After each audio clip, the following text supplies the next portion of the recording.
Okay. Sit erect with your neck and spine erect. Sit in Ardha Padmasana, cross-legged, whatever feels comfortable. We're going on a journey today.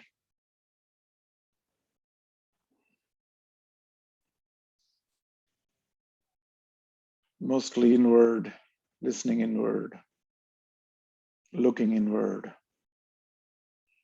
Join your hands to the heart center in Anjali Mudra or Pranam Mudra, Namaskar Mudra. And bring your attention to your thighs.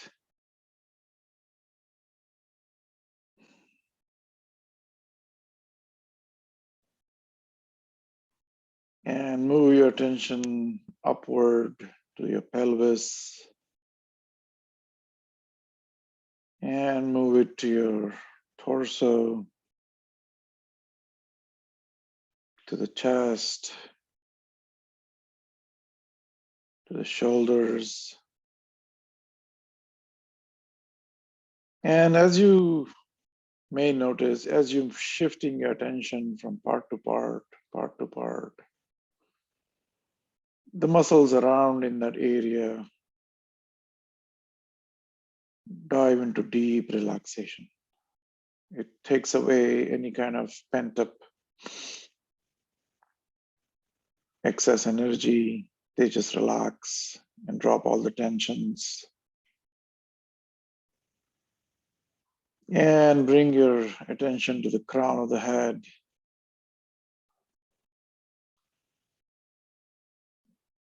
And scan your head, the scalp, the back of the neck, the forehead, the ears, the eyelids gently pressed against the eyeballs, the upper cheeks, the nose, the upper lip, lower lip, chin. And lastly, bring your attention to the tongue inside the mouth and observe how it is relaxed and sitting and settled into your lower jaw.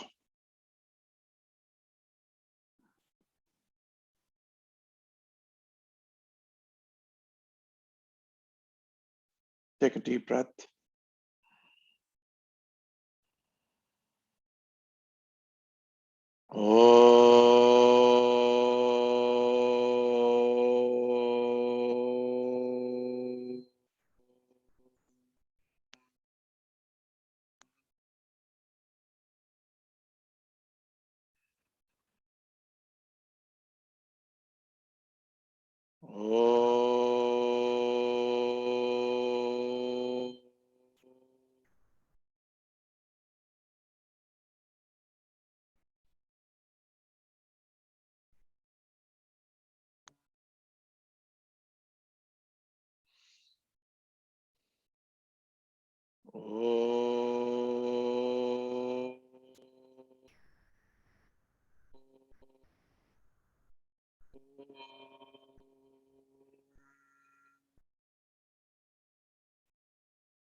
Sarvepi Sukhina Santu.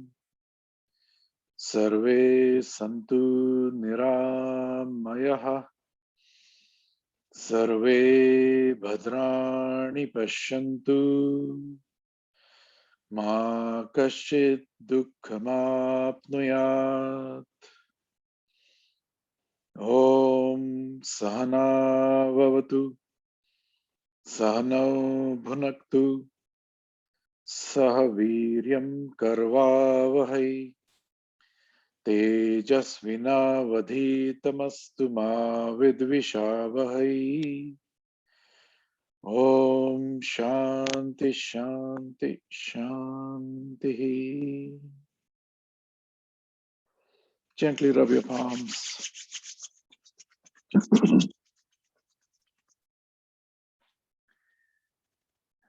And notice, take note of what you're seeing deep down into that black space, the silence, the charged space inside. And at the end of the meditation, we'll compare notes between the two, see if our efforts, whatever we are doing today, will have materialized in something or anyway. So we'll start today's session with pranayam.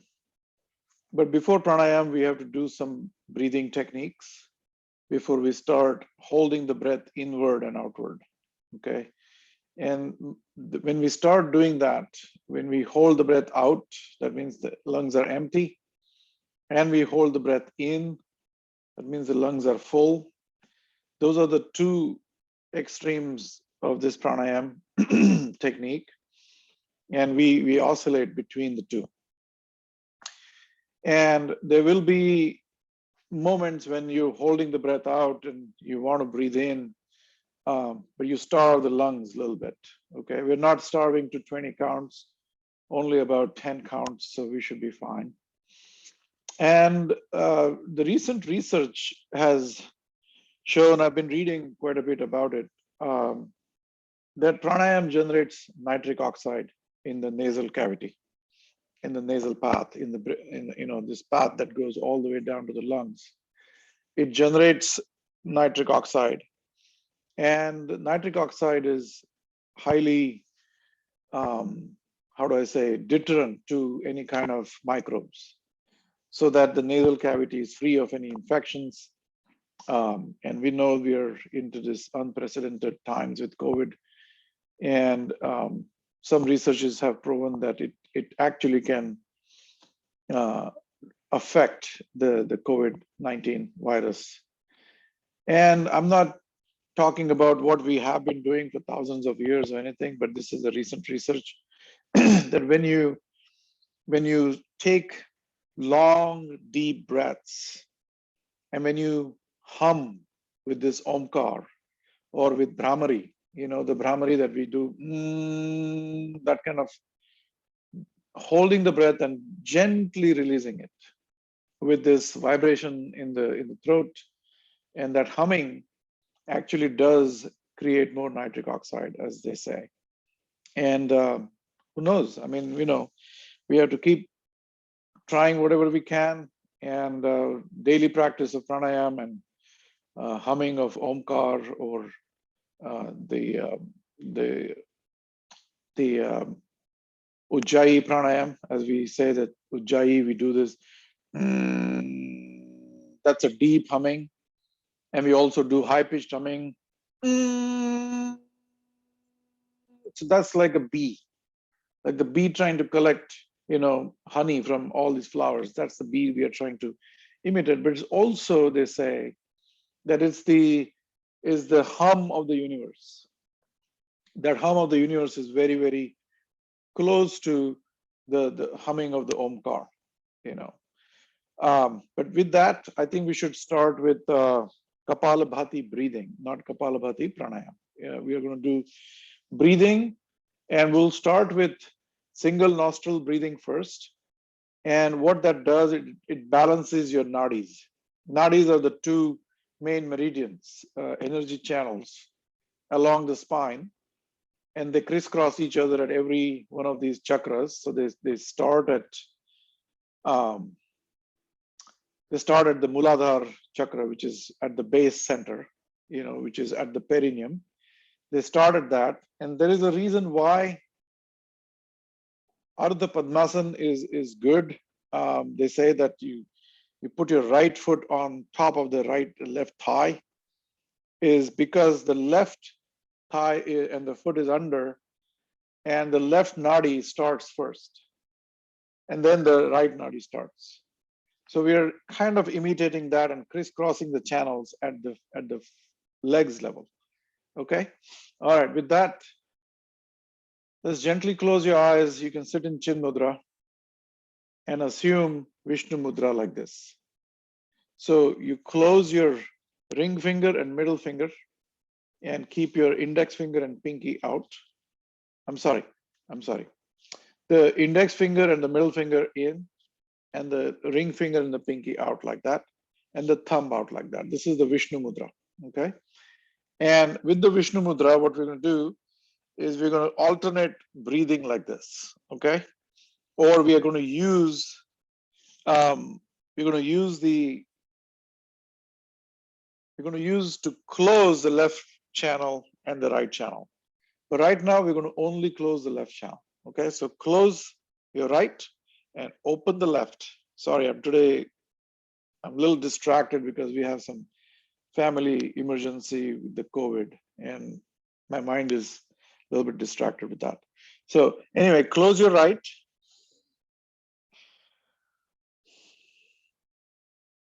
Take a few normal breaths with the left and exhale fully. No air in the lungs. Breathe in half the lungs. And begin exhalations. And these are quick exhalations, those who are new. We are using the tummy abdominal muscles to pull in so that it pushes the diaphragm pushes the lungs, and it throws all the air out. So you think about that, you're trying to blow your left side of the nostril, but very gently. We're not basically exhaling that hard. So let's start.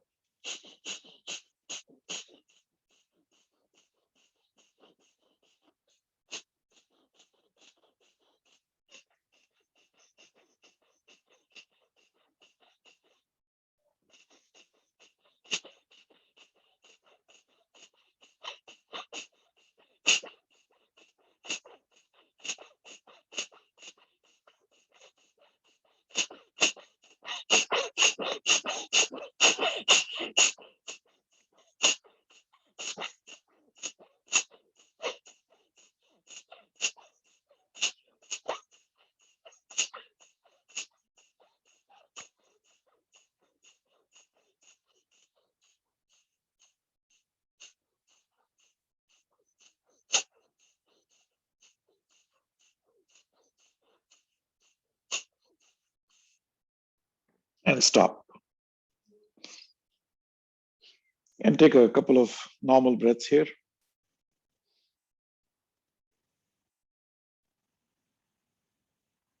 So just so you know, we are counting up to 108 with this breathing. Now, Vishnu Mudra again, and we're going to close the left, and we're going to do the same thing with the right side. So exhale fully. Breathe in half the lungs. And let's start.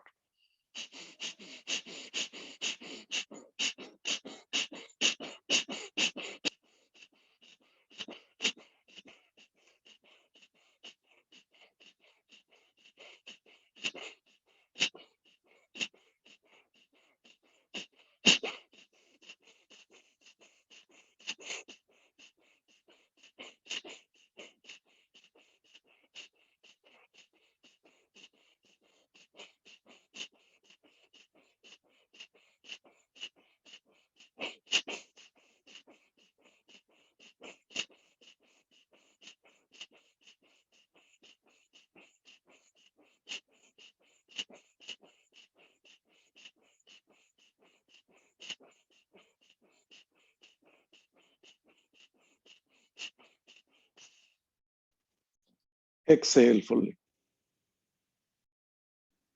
And hold the breath outside for a few seconds. And take a deep breath.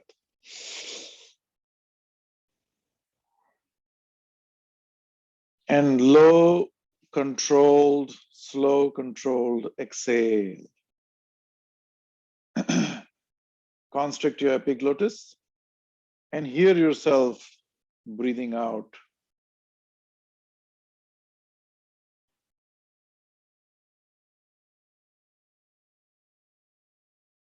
Okay. Now we're going to alternate this. So all this stuff that we're doing is we're balancing the moon and the sun within the body. That means the Ida and the Pingala nadis, we just talked about those meridians. Those are the Ida and the Pingala. Ida is the cooler side and Pingala is the heaty side. So we're balancing them so that then later on it prepares the body to get into the pranayams. So now we're going to do alternate nostril breathing. So get into Vishnu Mudra. And we're going to breathe in from one side and release it from the other side and breathe in. Okay, so exhaling from the right, inhaling from the right, shifting that over, closing the right, and exhaling from the left and breathing in from the left, closing this, exhaling from the right, breathing in from the right. But this is going to happen very fast. The same way we were doing the abdominal breathing. You're just going to start pumping your abdominal muscles and you're going to shift like this quickly. Okay, so those who are new, you can observe and you can try. And those who are with me for a while, we've been doing this. Okay, so let's do this. So exhale fully. Breathe in half the lungs. And begin.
And stop.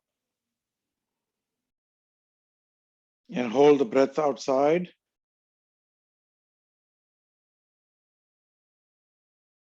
Look inwards, listen inwards. Realize that we have hyperventilated the body. And the body may or may not need any further oxygen. And it suspends the breathing mechanism. And take a deep breath. And gently, slowly let it go. Long, prolonged exhalation.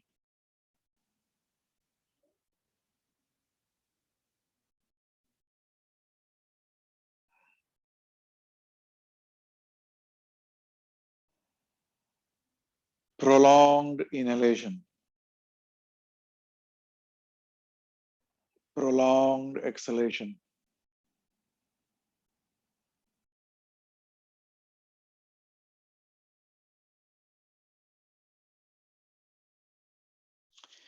So we're trying to create friction breathing. So we are going to pull the epiglottis a little bit, just press it internally. So we are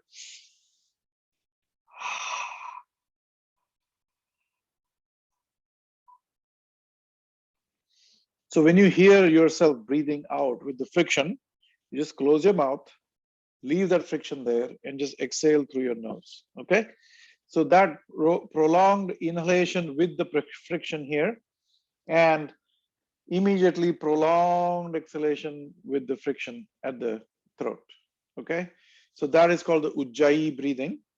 And that Ujjayi breathing is very effective in calming the thought process down.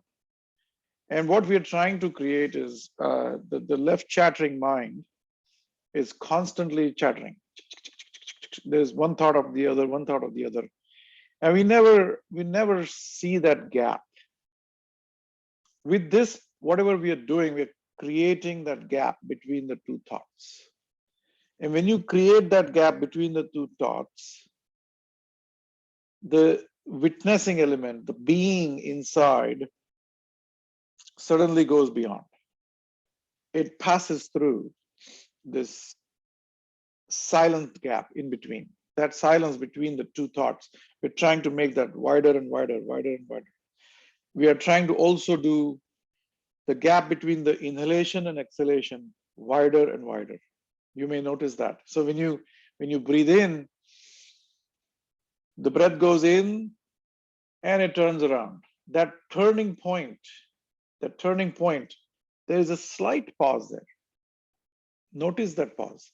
Even in our normal breathing, you breathe in, there's a very fraction of a second pause, and then you breathe out. And then at that point, there's a fraction of a second pause, and then you breathe in. Those fractions of that pause, those fractions are extremely important for us to go beyond the thought process. Okay. So what we're doing is through pranayam, we are inhaling, exhaling so fast that the body has a lot of oxygen and it doesn't need the inhalation and exhalation to happen for a few seconds. And that we widen that gap. And in the, what's that, Vijnana Bhairav Tantra, Shiva is talking about in one of the shlokas that realize that you're alive without the breath. Realize that you're alive without the breath. And that is what we are trying to experience it here and now, right?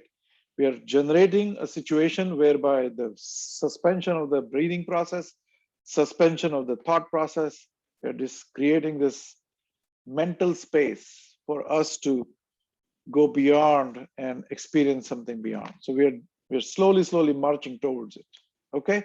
So now let's do our normal Kapalabhati. So, and this Kapalabhati again is not a pranayam. We are just basically preparing the body for the pranayam. So sit in mudra now. Now that we've balanced the nadis, exhale fully.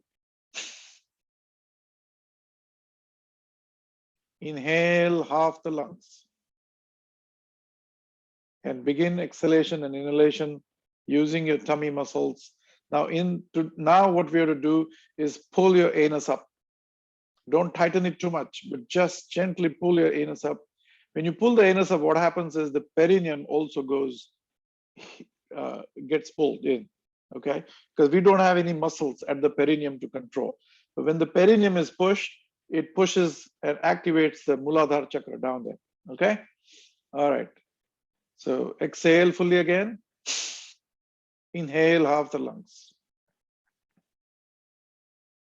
And begin Kapalabhati with both the nostrils.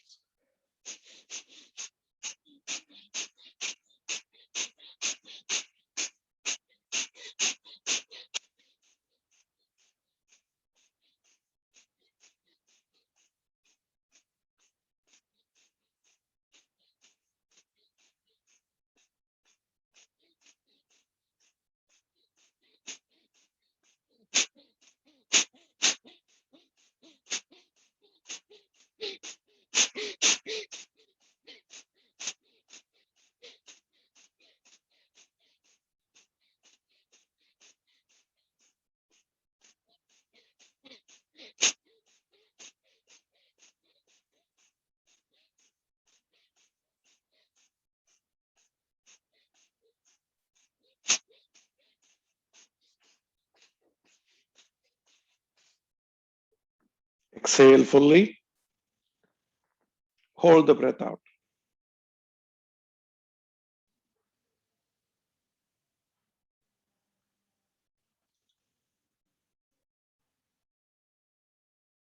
And take a deep breath. Slow, controlled exhalation. prolonged exhalation.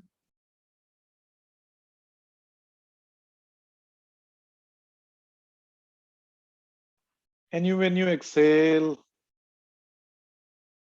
you may realize the body doesn't want to breathe for a few seconds. Notice the tingling sensations all over the body. The blood is gushing everywhere. Every cell of the body is excited because there is a lot of oxygen. That excitement creates subtle vibrations, subtle tingling sensations on the skin. And just observe that. Pass no judgment.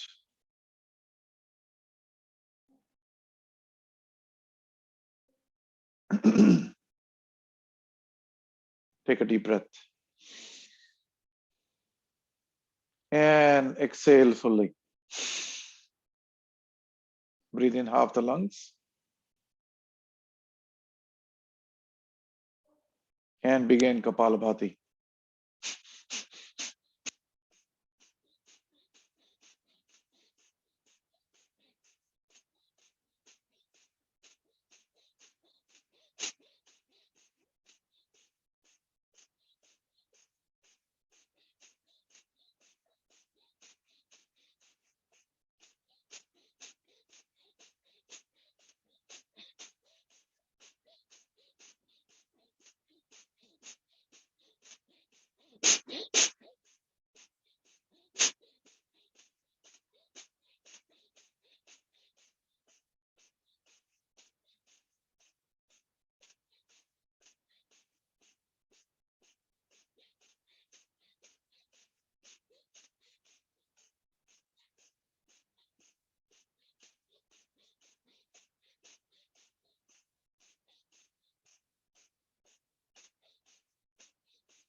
Exhale.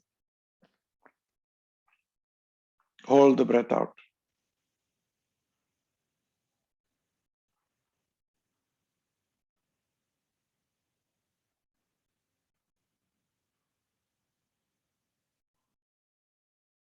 You may notice that the tingling sensations they're a little heightened this time. You may actually feel no part of your body is numb anymore. Wherever your attention goes, you may feel those tingling sensations.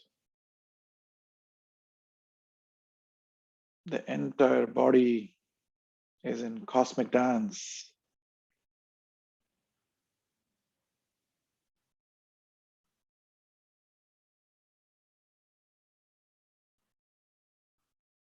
Release your Mula Bandha. Release your anus lock.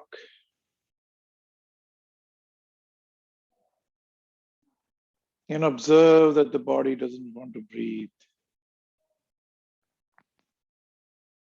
There is complete silence from within.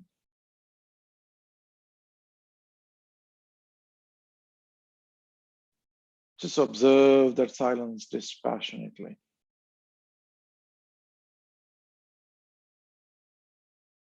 Take note of the sensations and move on to the next part of the body. You can start at the toes of your feet. Look at the soles of your feet. See if you feel them. Move to the ankles. See if you feel the ankles.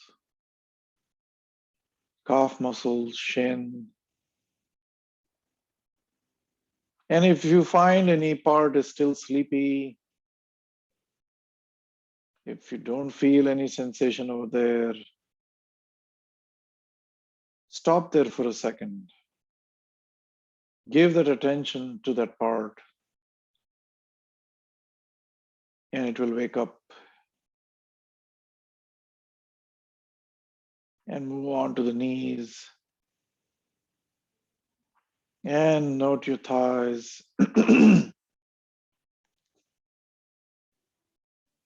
And move on to the pelvis.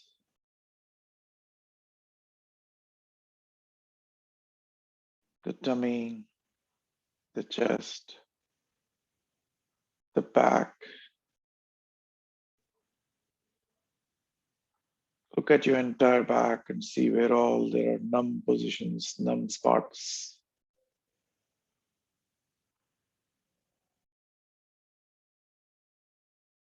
Shoulders. And come down to the fingertips, the palms,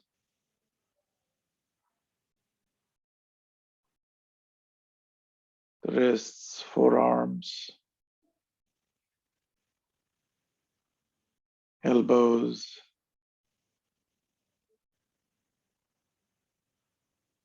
upper arms,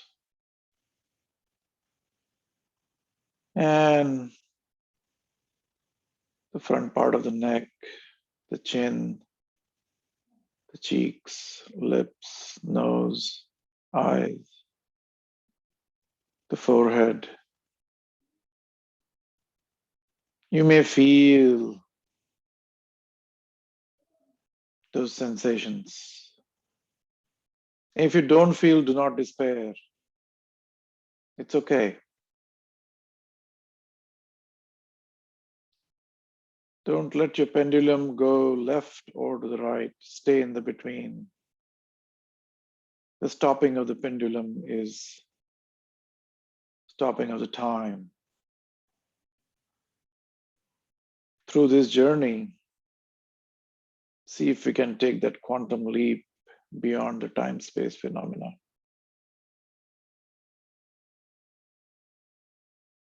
Look at your ears, behind the ears, the scalp, and come to the crown of the head. And take a deep breath.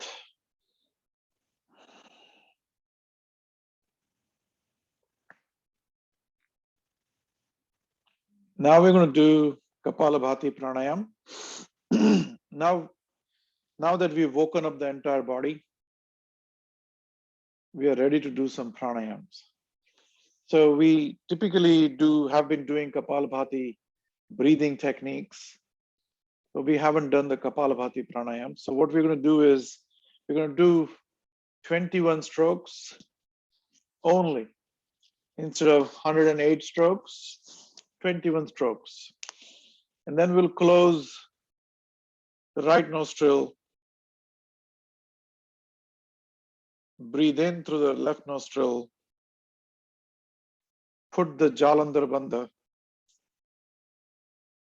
Do not put the Uddiyana Bandha, so don't pull your tummy in. And then put your base lock. So base lock and the throat lock. These are the two locks we are trying to now control the energy between the Vishuddhi chakra and your Muladhara chakra. Vishuddhi chakra is right here along the spine. So we are locking this energy in. So follow my instructions and we can do the Kapalabhati pranayam today. Sit in Chin Mudra, exhale fully. Breathe in half the lungs.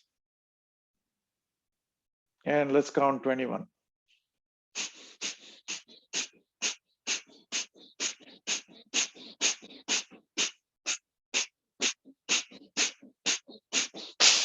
Exhale fully. Hold the breath out. 1, 2, 3, 4, 5, 6, 7, 8, 9, 10. Close the right nostril. Breathe in.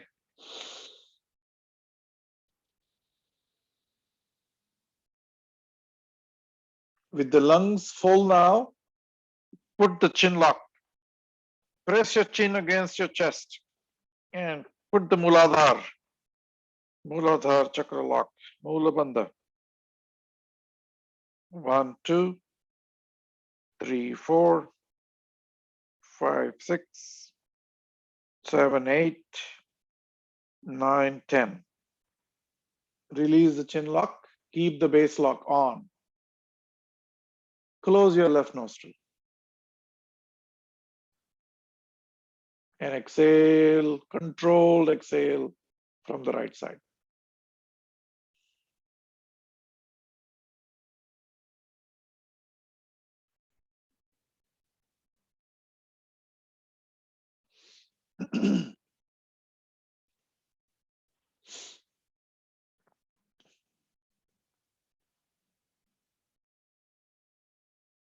We'll do another round. Now this time we're going to close the left first. Exhale fully.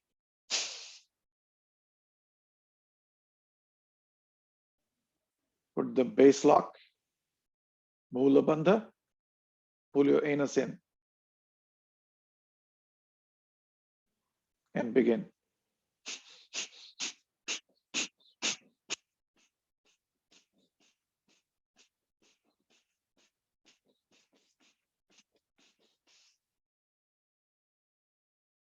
Hold the breath out. 1, 2, 3, 4, 5, 6, 7, 8, 9, 10. Close the left nostril. And take a deep breath from the right side.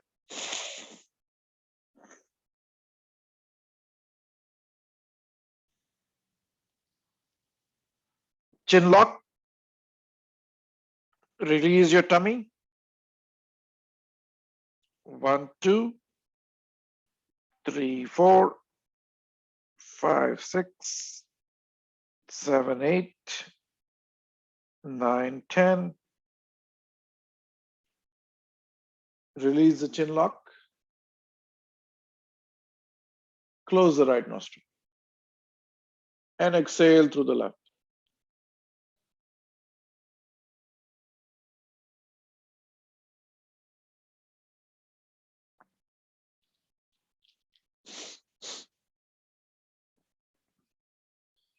So this was one round of Kapalabhati Pranayam. So what we did was, we did 21 strokes, Mula Bandha.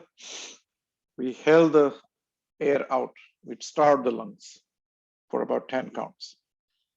Then we close the right, we take in from the left, and then with the lungs full,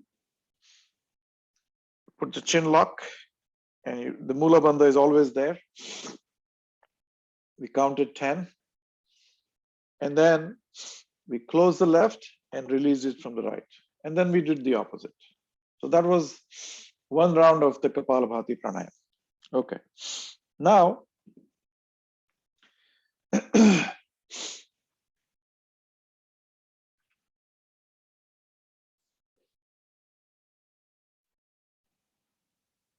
we'll do some Pranakarshan Kriya breathing.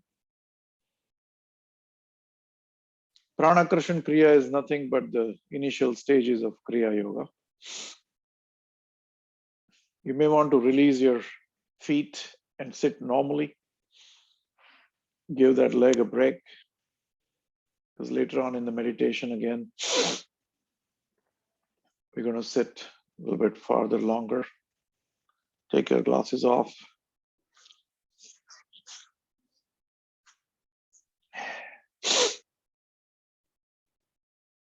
And now what we're going to do is, last time I think we did introduce ourselves into the Kriya Yoga about breathing deep and exhaling slowly, right? We did that a few rounds with the Ujjayi. So you're using this constriction of the epiglottis, you're creating that friction breathing inside, very deep. And we said that you do this 10 to 15 minutes in the morning, 10 to 15 minutes before you go to bed. So today we are going to sync that now. We're going to add another layer of complexity to it with just breathing. What you're going to do is, as you're breathing in, you're going to start pulling your anus lock, your anus inward. Synchronize that with your breath. At the peak of the breath, it should be completely tight. And with the controlled, slow, prolonged exhalation, you're going to release the anus muscles slowly, slowly, slowly, slowly, slowly, slowly. Okay? Let's try that, see if we can do it. It's going to be a little bit challenging for some of you. It's even challenging for me sometimes because I forget. The mind just wanders. And when the mind wanders, you're not here and now. So let's sit in Chin Mudra. Exhale fully. With the empty lungs, constrict the epiglottis and start breathing in slow, controlled inhalation and slow, controlled exhalation with the Ujjayi breathing and slow, controlled contraction of the anus muscles and slow, controlled releasing of your anus muscles, synchronizing with your breathing in and out. It's very easy. There's nothing complicated about this. So let's try it. Begin inhalation.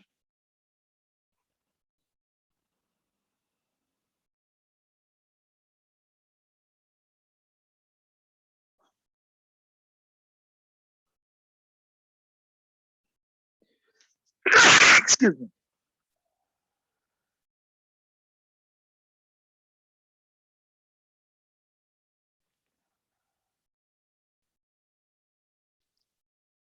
One more time. Inhale.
Do a few rounds like this. Inhalation and exhalation, synchronized with the anus lock. And that pulling and releasing your anus is called the Ashwini Mudra. Ashwin is a horse.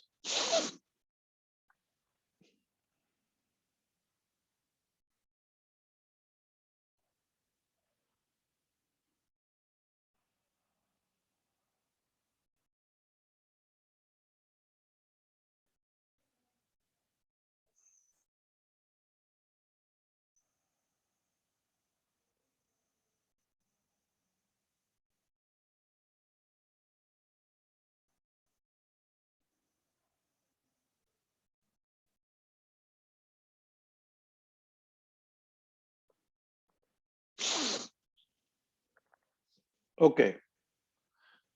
So I think this was pretty easy beginning of the Kriya Yoga. Now what we're going to do is, as you're synchronizing, holding of this, right? You're breathing in, breathing in, breathing in, pulling it up, right? You're going to shift your attention from the Muladhara chakra to the Swadhisthana chakra. Swadhisthana is 2 fingers below your navel. Okay, it's right there. Now, this is all along the spine, by the way. So you move your attention from Muladhara to Swadhisthana, from Swadhisthana to Manipur chakra, which is right at your navel, where the solar plexus is. From the navel, you're going to shift the attention to the Anahat chakra, Anat is the heart center right here. And then you're going to shift it to the Vishuddhi chakra right here. And from Vishuddhi, we're going to start as you're exhaling downward. You're going to start that journey going downward, taking pauses at every chakra. And these are attention pauses only. These are not, you're not going to stop breathing out, or you're not going to stop breathing in when you are taking these pauses. So the attention is shifting from one chakra to the other. So there are 1, 2, 3, 4, and 5 chakras that we're talking about. Okay. And then as you exhale, and then don't forget the anus lock, you have to synchronize with that. So there's an added layer of complexity here a little bit, but I think we should be all able to do it. So sit in Chin Mudra, exhale fully. As you breathe in, start pulling your anus upward and start this upward journey along the spine.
Okay, I think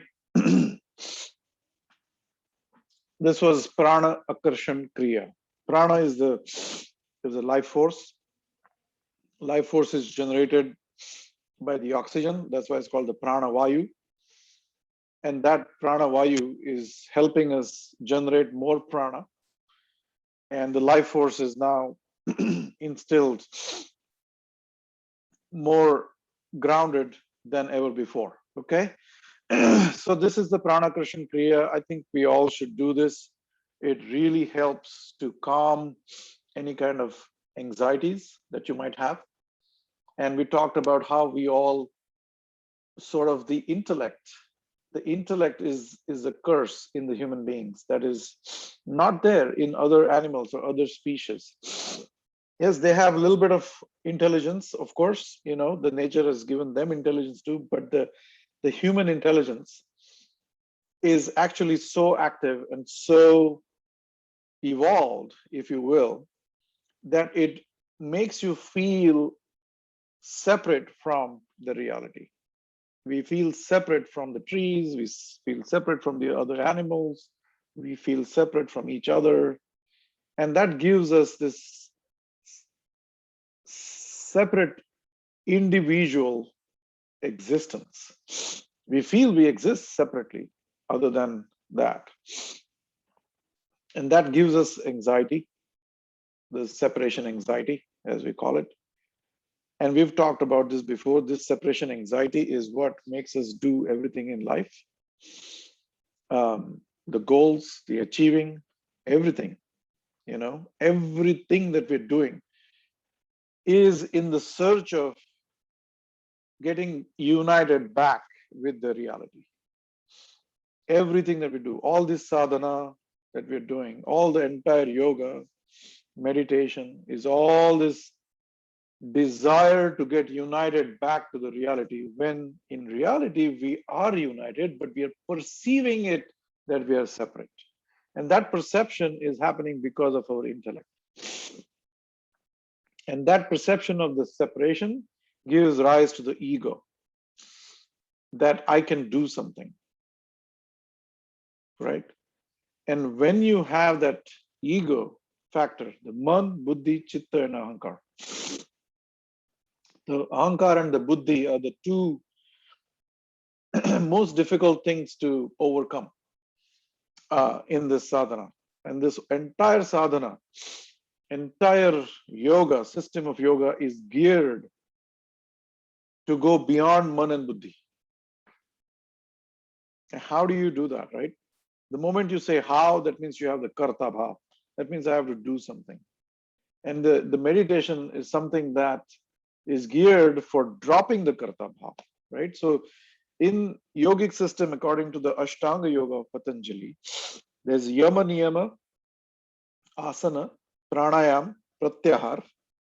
So pratyahar is in between.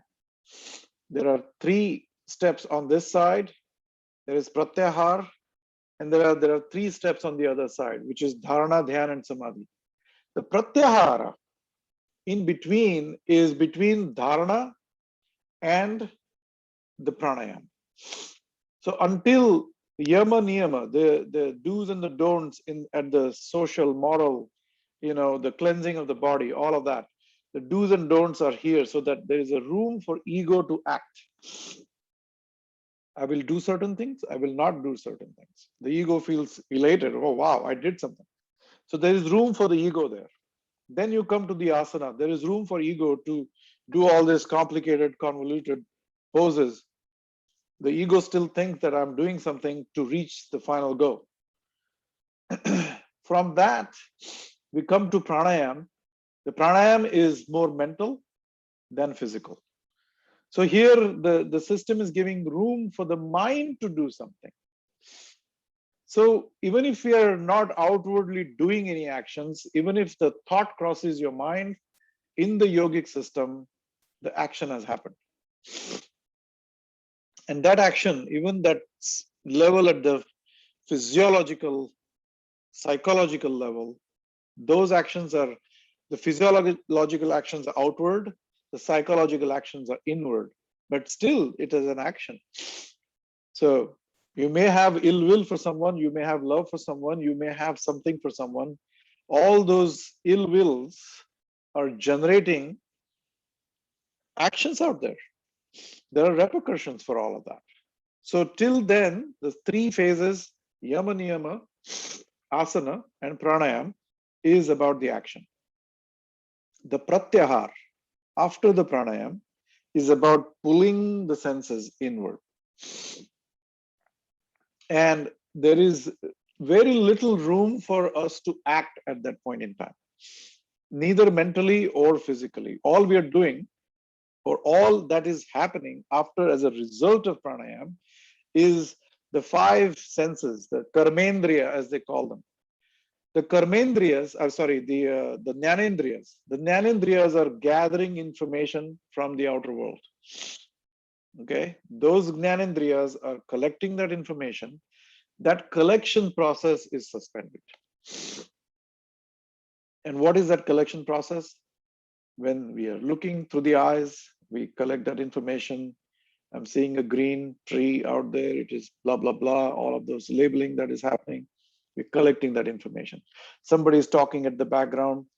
that information is coming. Your mind is trying to decipher what is being said, what is being said. All right, so there is one part of the mind is trying to decipher that. The eyes are looking outward. So all this energy is flowing outward, collects the data, brings it in, and then your brain processes that. All of that is still an action. Yes, it is subtle action, but yes, it is all action. Then the mind goes on processing about that thought and all of that. So what we did just now is we tried to suspend that thought process. The eyes were closed, right? We did this complex kriyas about pulling in and pushing and pulling and pushing of the anus lock. We did the Jalandhar Bandha. We're trying to engage the mind to be here and now, right? That's what we're trying to do so that it doesn't run outward. When it doesn't run outward, the energy implodes onto yourself. So now we're going to do another kriya, which is Agnisara. That further helps in the process of suspension of the thought process. But for that to happen, the suspension of the collecting of the information has to stop. So we are going to get into this even more complicated way of using our body and mind to go beyond the mind. It is a little complicated, like in that sense, like you're still using the mind body to go beyond the mind body. Sounds kind of paradoxical, but it works somehow. Okay, so sit in Chin Mudra. Take a few normal breaths. We're going to do Agnisara now.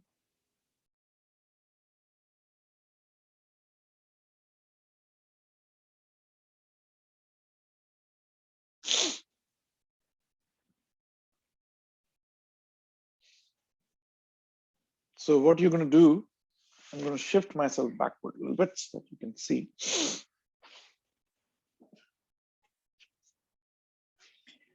Okay, so with the Agnisara, you're going to turn your wrist outward like this on your knees. Take the other wrist and turn it outward. And then exhale fully. So in Kapalabhati, we were using the tummy muscles to exhale, inhale, exhale, inhale, exhale, inhale at a very high rate. Now we're not going to exhale and we're not going to inhale.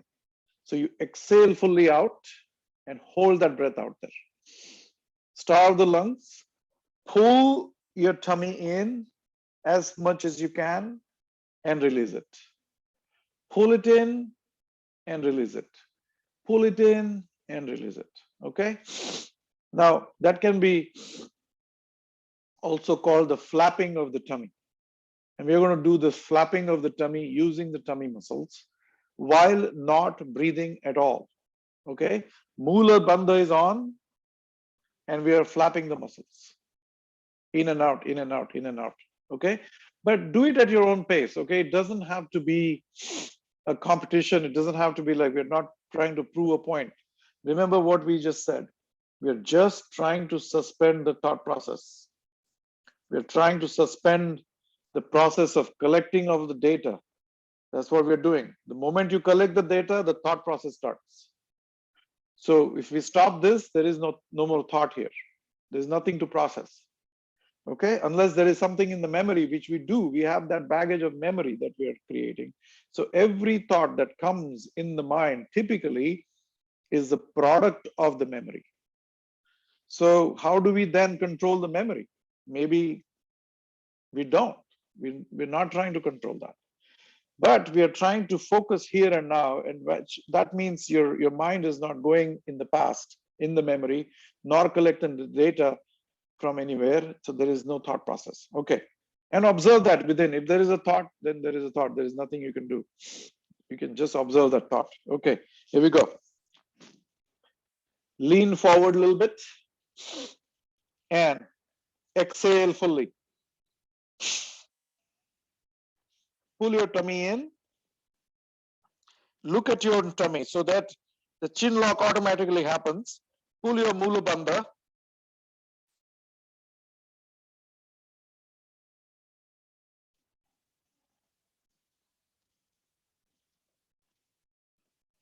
just do 10 strokes and take a deep breath. And prolonged exhalation.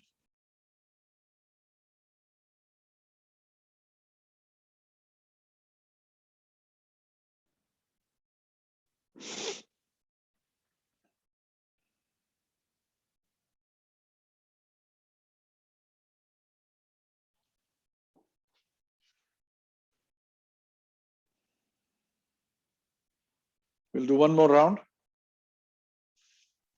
Lean forward. And all I'm doing is I'm pulling my tummy in.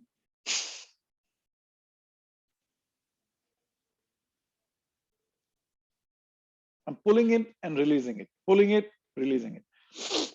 Okay, here we go again. Do not breathe in and out during then. Just count till 10 and you can back out from there. Exhale fully.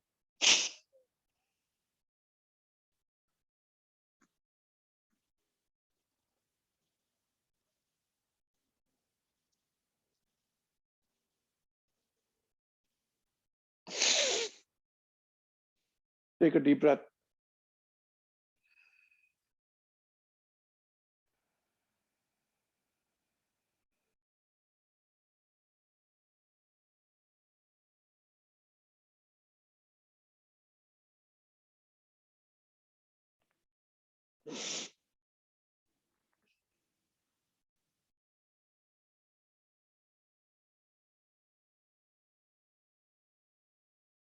Take a few normal breaths. And we'll do one last round. You can do this Agnisara to 3 to 5 times.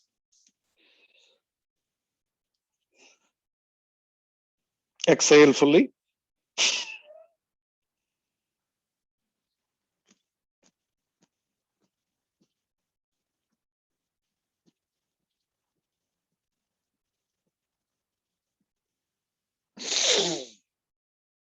Breathe in.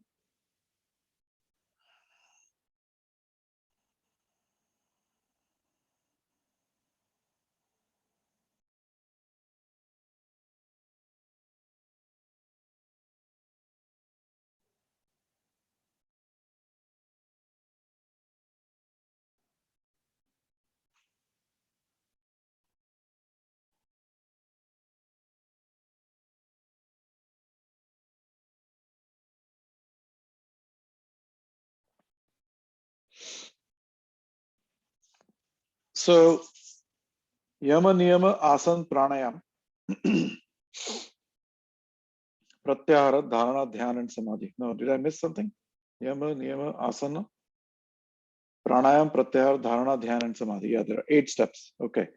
So the first, there is action involved, the egotistic action. I'm purposely using this word because till then, the ego is still very active. There's purposeful action done by the ego as a separate individual, distinctly separate from the reality. And then once you go into pratyahara, you're pulling that information, the information indriyas that are bringing in, you're drawing yourself inward. So Agnisara is actually helping us to do the pratyahara. Okay. So I think with that, I also said something about Nauli in my text yesterday. And Nauli is something I've never taught. So we're going to do the beginning of the Nauli. And I'm still, I'm not an expert in teaching Nauli, but I did say that. So I'm going to introduce that to you today. All right. So in Nauli, there are 2 ways you can do this. Either you can stand and do the Nauli, or you can sit and do the Nauli. The standing one is a little bit easier. So we all are going to stand and release your legs a little bit. And then I'm going to show you what the Nauli is. Nauli is the churning of the tummy. Okay. So today, I think what we're going to do is we're going to see if we can at least form the bridge of your tummy muscles and see if at all we can go beyond that. Then we'll try to go beyond that. If not, we'll just stop here and then go into meditation. So here is what I'm going to do is I'm going to roll up my t-shirt and put it in here. And put your feet about 2 feet apart. And then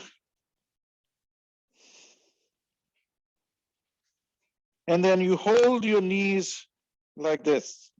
Put your entire weight and bend a little bit sideways. So you're bending like this. Okay. So here we go. And then what I'm going to do is exhale fully. It's a kind of Agnisara. So you're not breathing in and breathing out at all. Okay.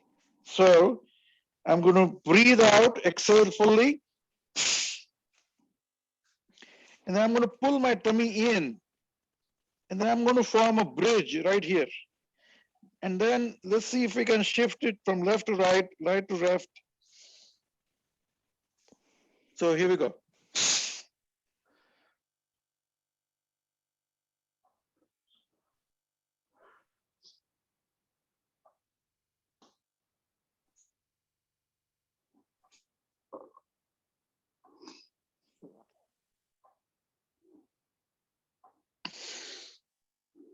And breathe in. So this is a little advanced practice of yoga, guys. If you've never done this, just be very cautious about. And if you don't get it, it's okay. You know, I don't get it either, fully. I've seen some of these Noli experts who can churn their tummy like this at this rate, and then they will churn it. Like our Guruji in Vivekananda Yoga can do amazing Noli. So here we go again.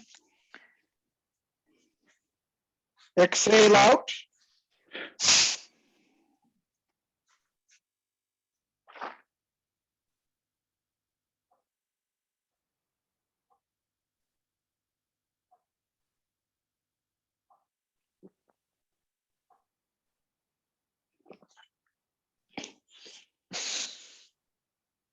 And breathe in. Okay. With that, I think we've done enough to now start our meditation. So let's just sit. Sit in Ardha Padmasana again.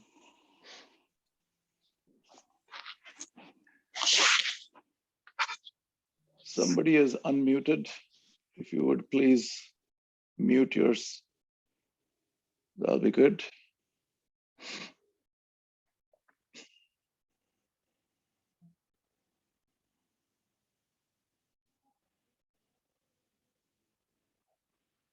Okay.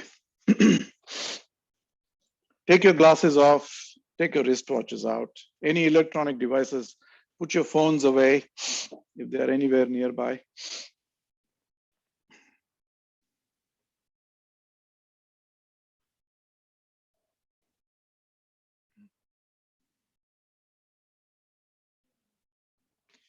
If you all read the quote of Swami Tattvavidananda this morning,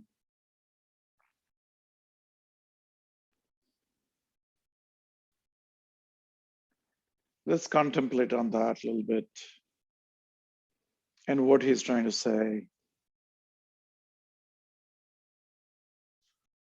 The man, buddhi, chitta, and ahankar, the four parts of the body of the mind, they are the doers. They are the ones that make the decision and ask the body to act. And this is a mind-body phenomena. This is the time-space phenomena.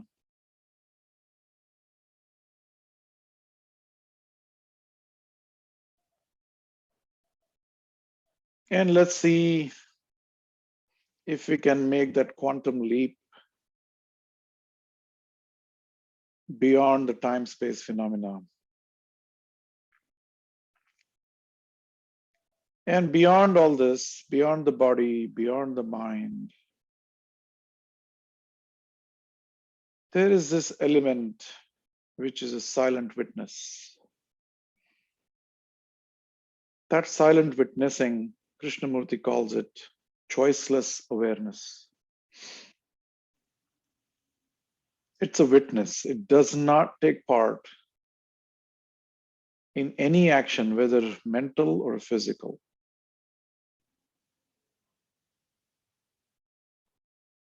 If it were to take part in the action, then it is no longer the witness.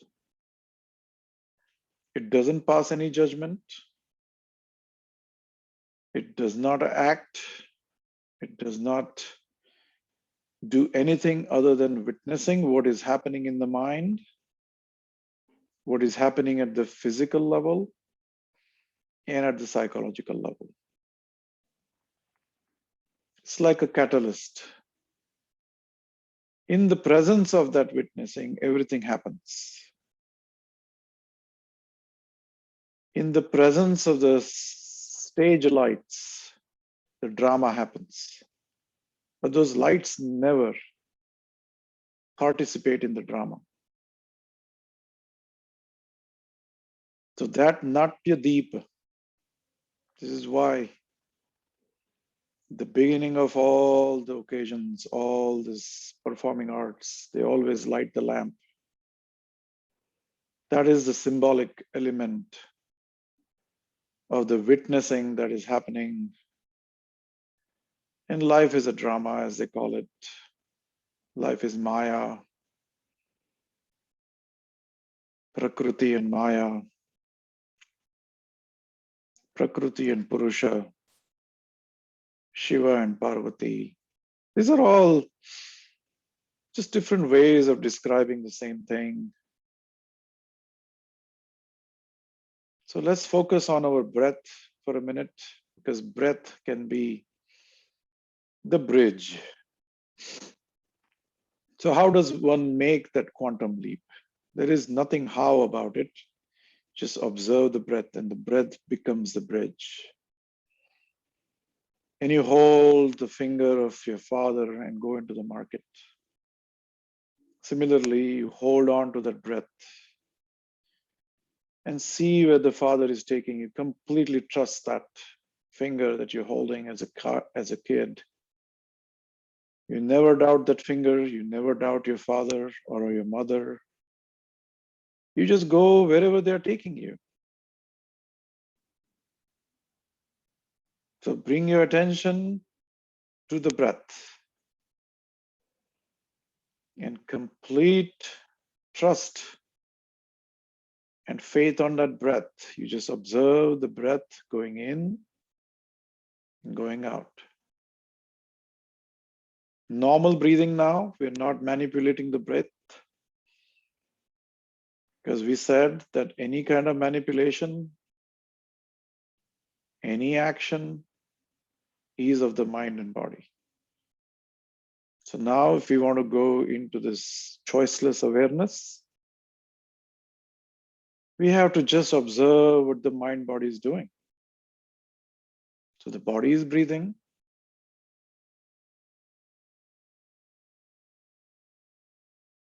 The mind starts wandering.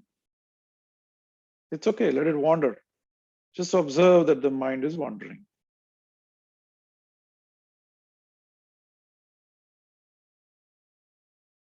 There should be no reaction. There should be no judgment.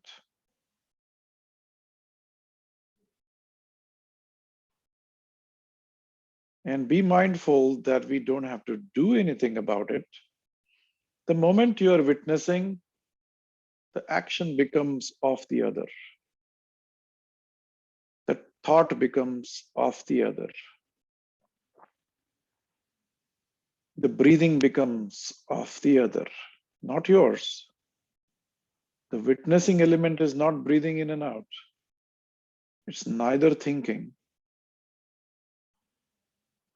nor wandering nor breathing. It's just observing that the mind is wandering and the body is breathing. Observe. Observe the time-space phenomena objectively.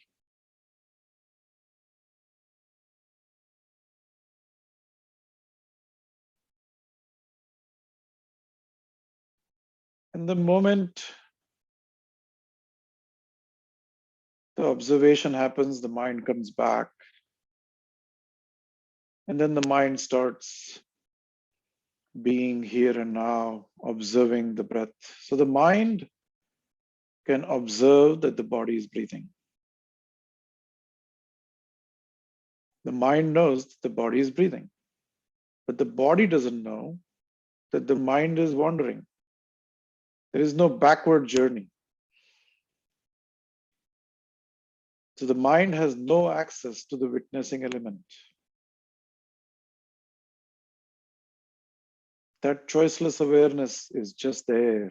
The mind and body is on the periphery of the circle. And the Shiva is the center of the circle. The Parvati, the Prakriti, that is all happening. The Prakriti is the body. And the thought process is still the material process. It's of the memory, it's of the imagination. All of that is happening at the periphery of the circle. At the surface of the ocean, there is a lot of action. But as you sink down in the ocean deep, everything quietens, everything quiet. There is no sound. You just observe what is happening at the surface. Observe what is happening at the surface of the skin. The skin is the largest organ there is, and it is collecting data. It is the largest data point there is. So observe that skin. You see if there is any sensations on the skin. At the same time, the body is breathing.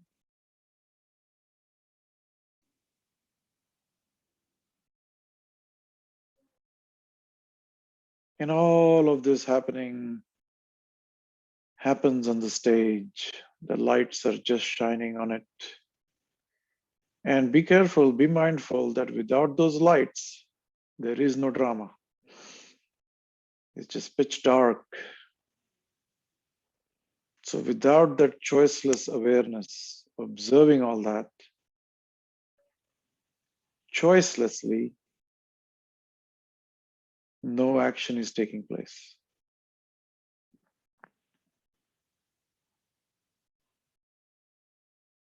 So the observer of the mind observes the body. The mind is being observed objectively by the presence of the being. So the observer is the observed.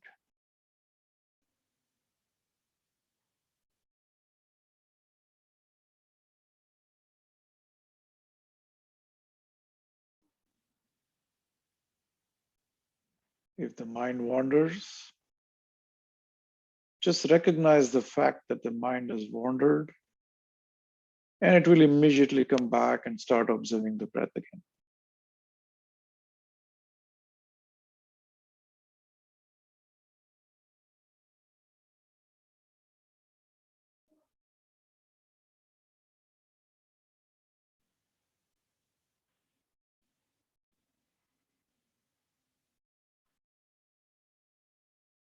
Stay completely alert. Alert every moment.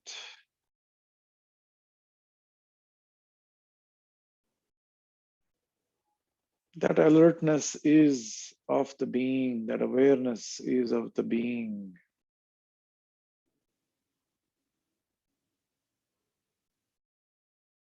From moment to moment, moment to moment, see if we can stay alert And let that mind not slip away from the observation, from the witnessing, the choiceless awareness. The mind will escape the stage. It will go to the backstage and starts digging out the memories. Pull that mind back by just realizing the fact that the mind has escaped. The moment we are aware that the mind has escaped, has wandered in the backstage, it will come back in the spotlight again. And hold that spotlight steadfast on the mind. From moment to moment, moment to moment, the mind doesn't like the present tense. The mind does not like that spotlight. It will try to escape again through one of the exits from that stage. The moment we realize it has wandered away, it will come back. There is no action on our part anymore. Just silent witnessing with complete choiceless awareness.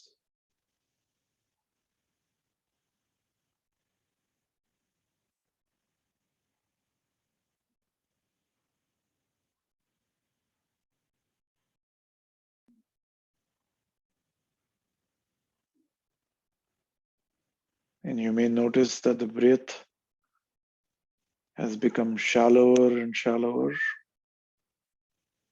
subtler and subtler.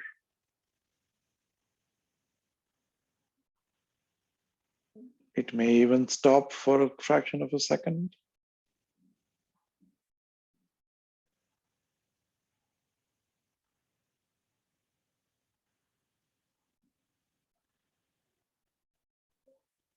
Do not try to indulge in any action anymore.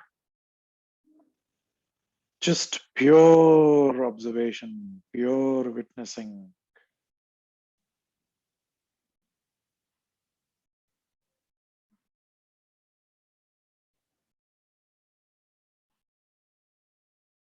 Thought is mind and mind is thought.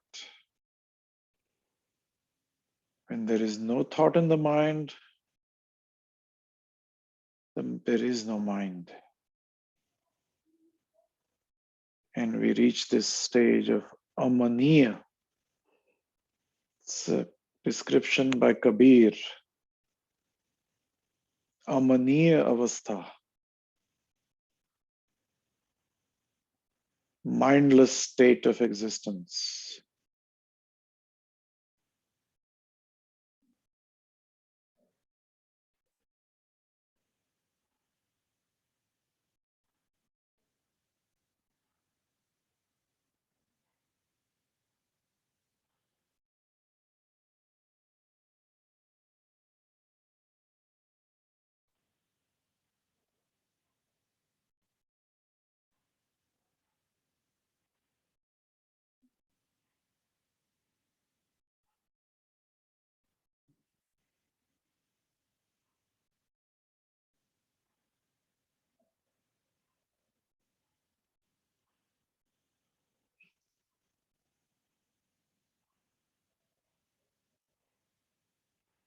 And the body has its own intelligence, very primitive intelligence to manage itself.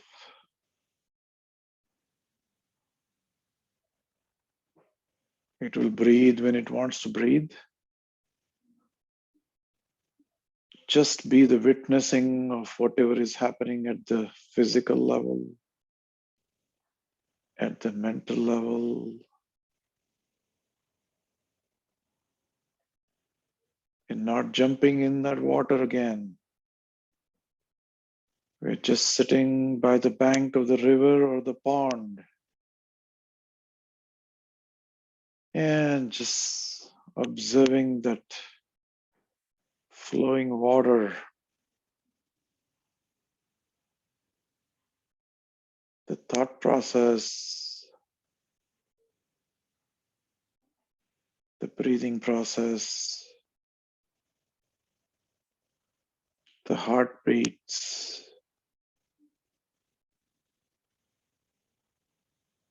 the parasympathetic nervous system. The nature has its own intelligence that just governs all of that is happening. And we stand far away from that. We are at the bottom of the ocean. We cannot go any beyond. We are sitting on the bed of the ocean. There is no more movement. We've left that action all the way at the surface of the ocean. All that flowing water is happening at the surface of the river. And we are sitting on the bank of the river. And we are just witnessing whatever is happening in the consciousness.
If there are gross sensations on the body,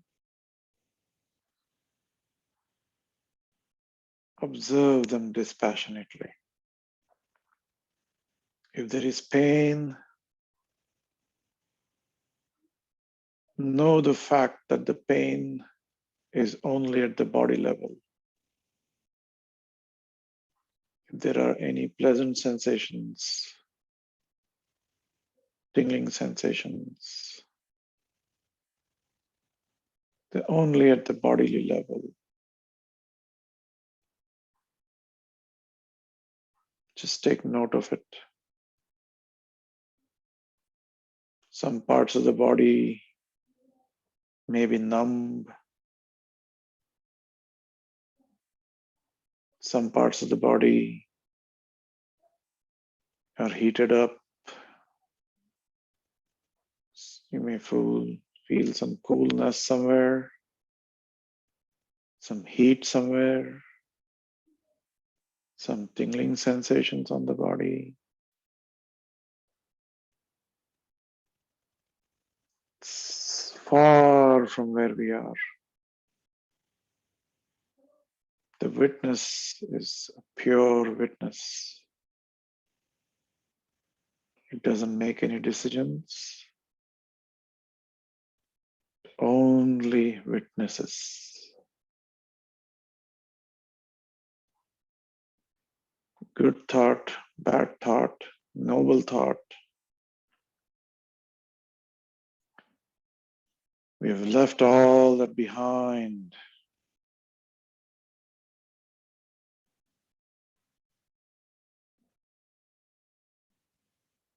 Just silent witnessing.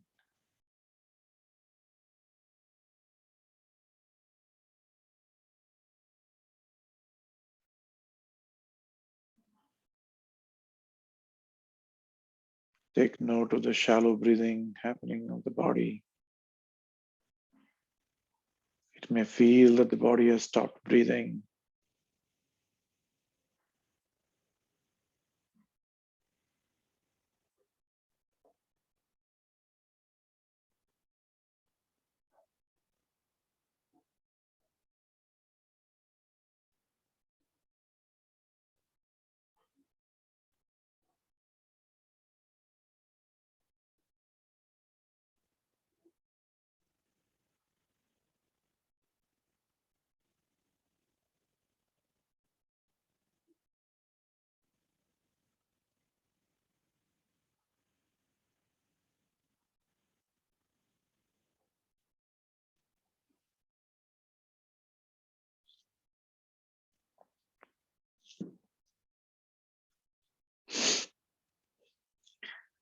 With that, let's begin the backward journey now. Rise.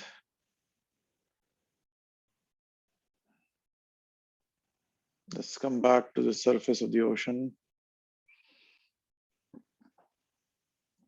Join your palms to the heart center.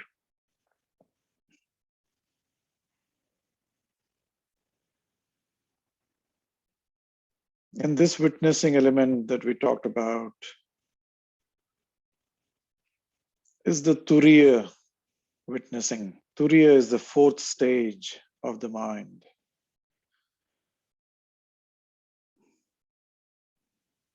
Waking stage, sleeping stage, dreaming stage, and then going beyond.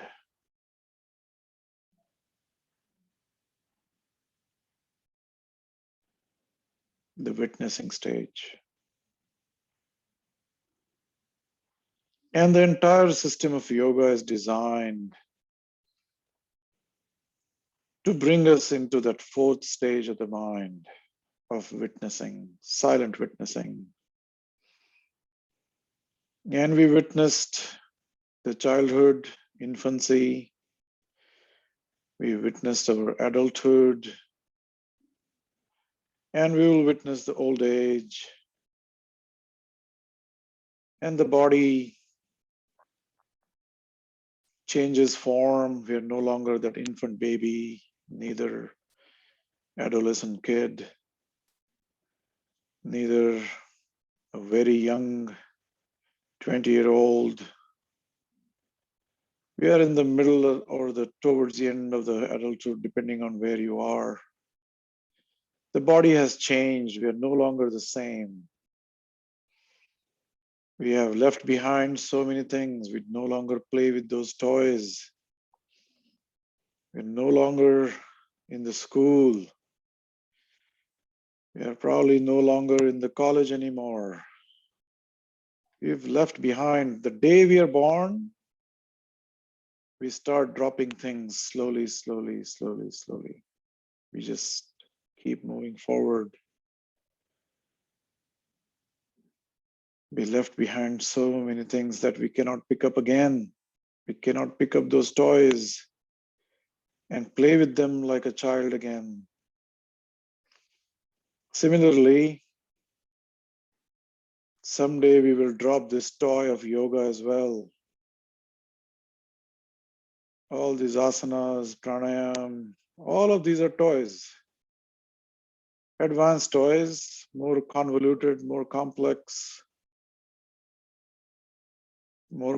systems that give some satisfaction to our ego that we are doing something. And the silent witness inside is just looking at all of that. And someday we will leave the body and go beyond. So there are 4 stages as explained in the 2nd chapter of Gita. Infancy,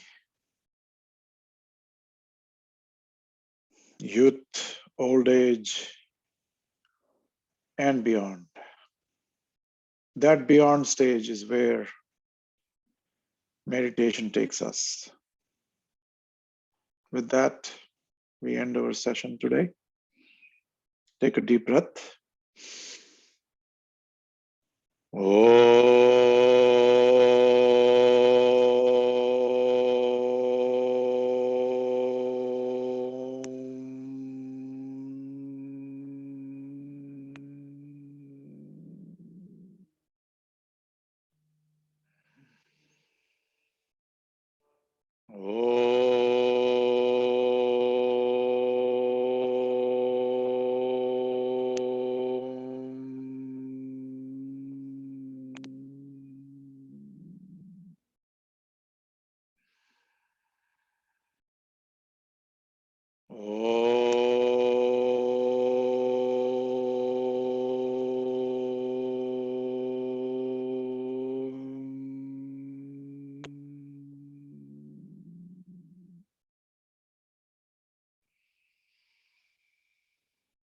Asato ma sadgamaya.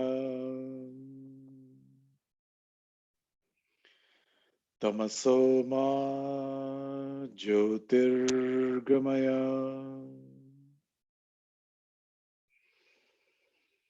Mrityorma mrutam gamaya. Om Shanti Shanti Shanti.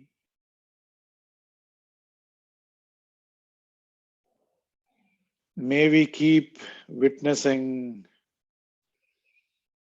all the bodily, mental actions throughout the day. May that silent witnessing, choiceless awareness be still there in every action that we are going to do through the day.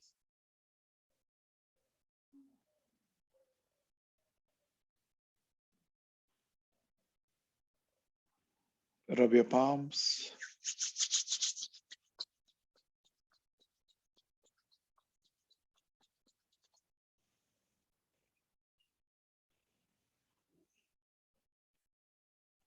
And you may notice some difference between the first palming and the last palming of this session.